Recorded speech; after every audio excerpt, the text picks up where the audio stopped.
Welcome to Wisdom Wednesday number 92. Fear is our biggest challenge. Question. As the threat of contacting the virus has been real, people react differently. Some don't leave their house, while others are happy to socialize without much concern. Others are somewhere in between, respecting the social rules, yet not fearing much. Now that vaccines are becoming available, different decisions are being considered.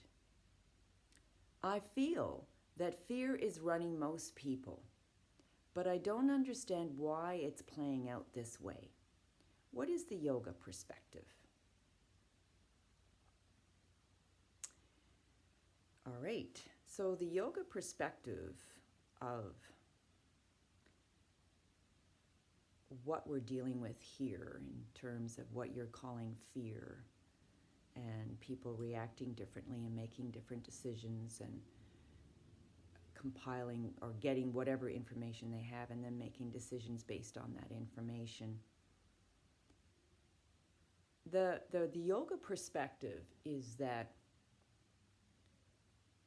everything out there in the so-called relative world is really a reflection of something you need to see inside yourself. So the reflection is not so much the objects as much as how those objects or people or situations, the interpretation you make around your ego. Your ego makes an interpretation. So it's all about you and how do you react to the world. So the yoga perspective is knowing that everything out there is a show. Nothing is permanent. Everything's always undergoing change. So we don't take anything as real. We know it's undergoing change, so it can't be real. Now, you talked about fear. Well, the thing that I would say about that is that it's really a personal journey, all of it is. And whatever situation you're in and whatever decisions you have to make based on those situations, it's cause and effect type of thing. Whatever decision you make, there's going to be a result for that decision. And if you are fully informed, and even if you are fully informed on the outside, are you fully informed on the inside? That's another thing to consider. So most people are just saying, okay, well, I want to get as much information as I can before I make a decision. And then you're saying that it's, there's fear kind of underneath the whole thing. Well, there's fear underneath everything. Not just this, but I feel that perhaps this time is a time where it's exaggerated.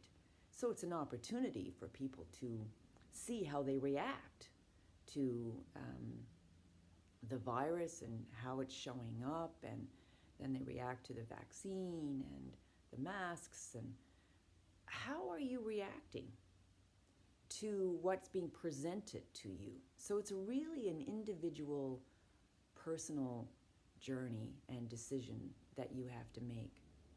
I think the greatest fear, even though they say the greatest fear is death, the fear of death, yes, I would say the fear of death because the ego does not want to die. It's doing its best to stay alive and to do all the right things.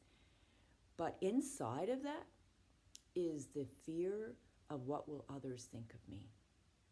What if I do something that others don't think is appropriate or is not the social correct thing to do, especially under these circumstances when there's a lot more rules to abide by? Now, anybody who's a little bit out of alignment, they might have their superego attack them and say, oh, shouldn't go out of alignment. Make sure that I am in alignment with what everybody else thinks is the right thing to do. Yeah, I would say fear is underneath all of that. It's not an easy thing to navigate fear at this time. Um, for instance, like when we first heard about the virus, we heard that it could kill people. So fear is like all of a sudden there's something to be afraid of. So we hear about it and then we do our own negotiations on the inside about how to handle that. And we say, okay, well, it's not too close to home, so I'm okay. But soon as it comes into our vicinity, and then the threat comes really, really close, then the fear of death, it may affect maybe family members. Then we're starting to feel the fear a little more intensely. But it's not so bad. But once it hits your own body, and you might get the disease, or you might fall sick, or there's a threat for dying, then the fear of death becomes louder. And we're always feeling this fear of death, but mostly it's coming in the form of, what will others think of me? So if there's anything at all, I would really just consider that.